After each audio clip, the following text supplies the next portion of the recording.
Oke, baik, terima kasih.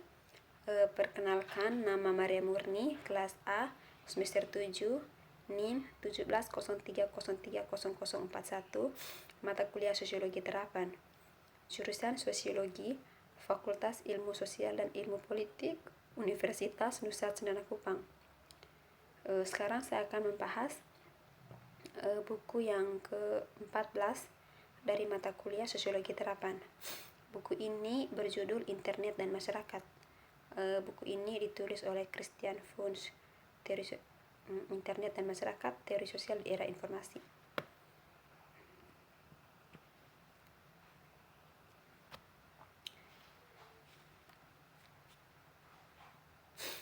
Yang pertama, membahas pengorganisasian diri dan kerjasama. Yang pertama yaitu karakteristik sistem organisasi diri.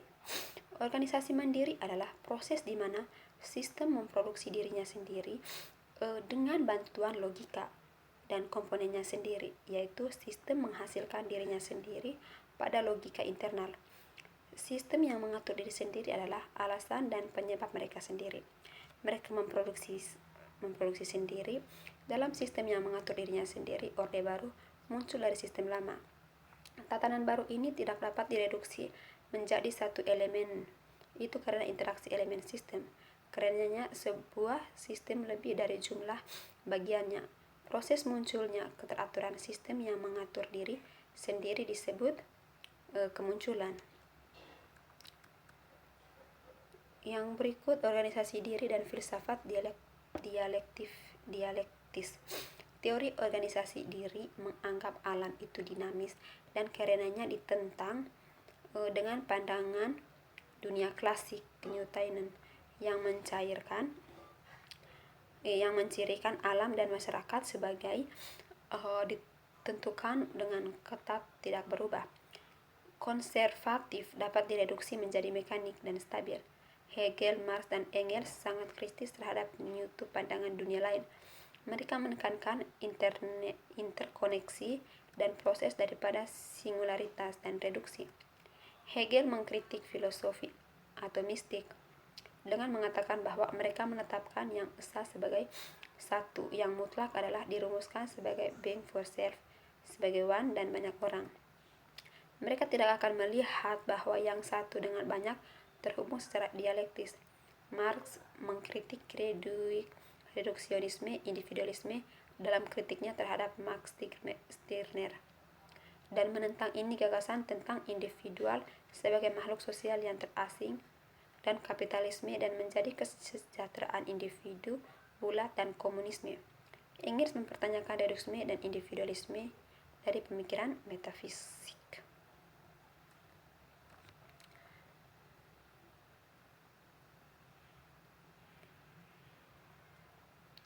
Karena tekanan pada perkembangan dinamis, teori organisasi diri bisa jadi anggap sebagai reformulasi filsafat dialektis.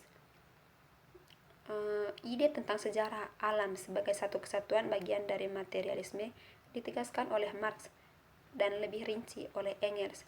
Perkembangan kontemporer dalam fisika penemuan dan konstruktif peran yang dimainkan oleh irreversibilitas.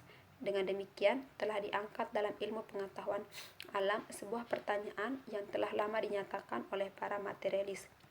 Bagi mereka, mengerti alam berarti memahami sebagai mampu menghasilkan manusia dan masyarakatnya.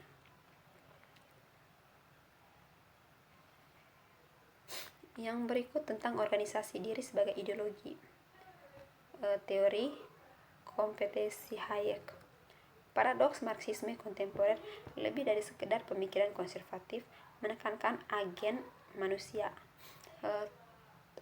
Bentuk teori sistem organisasi mandiri telah menjadi ideal fungsionalis yang mengucapkan potensi perubahan sosial oleh agen manusia.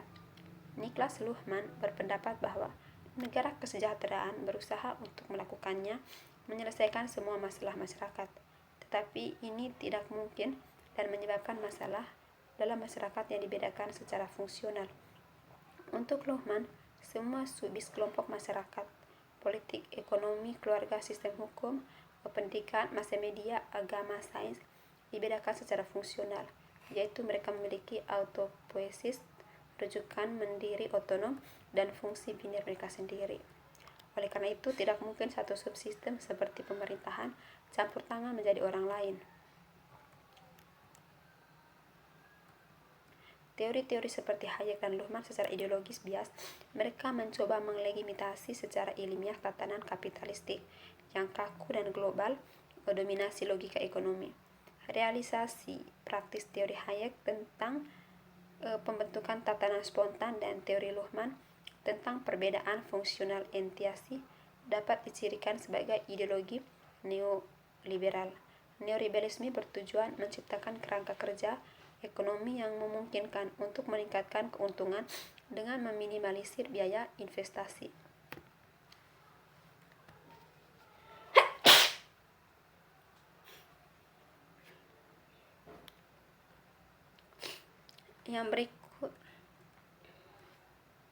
Yang berikut kita akan membahas tentang masyarakat dan dinamis teori sosial. Yang pertama, Niklas Luhmann, revolusi dalam ilmu sosial. Gagasan tentang pengaturan diri sosial sering dikaitkan dengan karya dari Niklas Luhmann tentang sistem sosial. Dia gagal untuk memasukkan secara memadai alat konseptual yang diberikan oleh implikasi filosofis dari diri teori organisasi yang dapat membantu untuk mengatasi dua posisi dan dua konseptistik dalam ilmu sosial. Luhmann 1995 memahami masyarakat dalam istilah fungsional, menerapkan konsep autopiesis, Maturana dan Varela sosiologis, dan melihat masyarakat sebagai sistem referensi diri dengan komunikasi sebagai elemennya. Ia mengatakan bahwa sistem hanya dapat membedakan dirinya sendiri jika mengacu untuk dirinya sendiri dan elemennya. Ini menghasilkan deskripsi tentang dirinya sendiri dan perbedaan antara sistem dan lingkungan. Pengamatan diri berarti bahwa suatu sistem atau perbedaan lingkungan dimasukkan ke dalam sistem.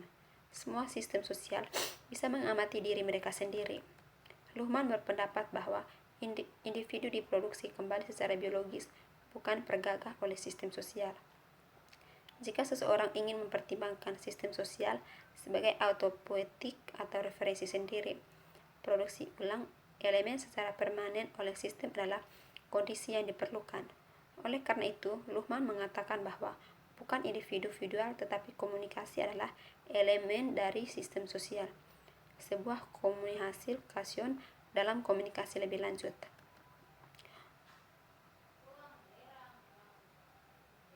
Unsur-unsurnya adalah komunikasi yang bersifat rekursif diproduksi dan direproduksi oleh jaringan komunikasi dan yang dapat tidak ada di luar jaringan seperti itu. Untuk Luhmann, manusia adalah sensor di lingkungan sistem. Dia mengatakan tradisi humanistik Eropa kuno mengandung manusia di dalam dan tidak di luar sistem sosial. Teori sistem tidak akan berguna untuk subjek dan manusia tidak bisa menjadi ukuran atau standar masyarakat.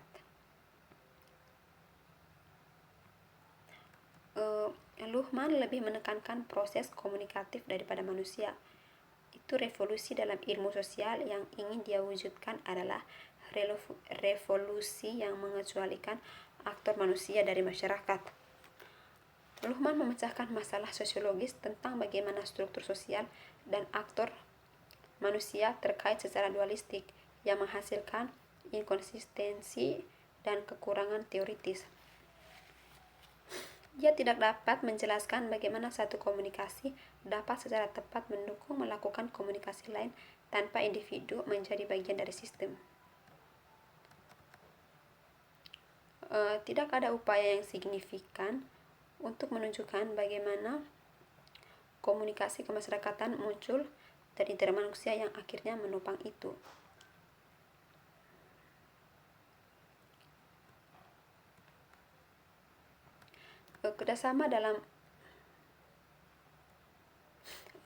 Ada beberapa teori ini yang berpendapat bahwa demokrasi adalah ekspresi pengorganisasian diri, ketidakaturan, dan ekspresi heteronomi. Yang kedua, manusia bukan hanya orang pembantu dari hukum objektif, tetapi bisa dan harus campur tangan secara positif ke dalam masyarakat. Karenanya, mereka adalah perancang masa depan mereka. Pengorganisasian diri sistem sosial berorientasi pada mewujudkan kepuasan yang efektif dalam humanistik dari kebutuhan manusia. Yang keempat, kondisi kehidupan harus mengambil bentuk yang dapat dikenali oleh semua orang diri sendiri, menentukan diri sendiri dan menyadari diri sendiri.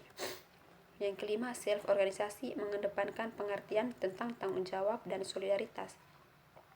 Yang keenam, pengorganisasian diri dalam arti penentuan nasib sendiri, berarti kemungkinan bagi seseorang, kelompok, atau masyarakat untuk memberi mereka hukum dan pengertian mereka sendiri. Yang berikut, 7, harus ada harapan aktif untuk masyarakat yang lebih baik. Itu tidak akan menentukan jika tindakan tertentu berhasil, tetapi akan sangat menentukan bahwa tindakan tersebut dapat dilakukan menjadi orang yang sukses. Yang ke-8, organisasi sosial adalah prinsip dari organisasi sosial bottom-up yang merangsang kemampuan untuk bertindak. Kerjasama dalam arti umum adalah kekuatan yang kohesif. Interaksi agen menghasilkan sinergi yang menghasilkan sifat baru lebih tinggi dan muncul dari sistem.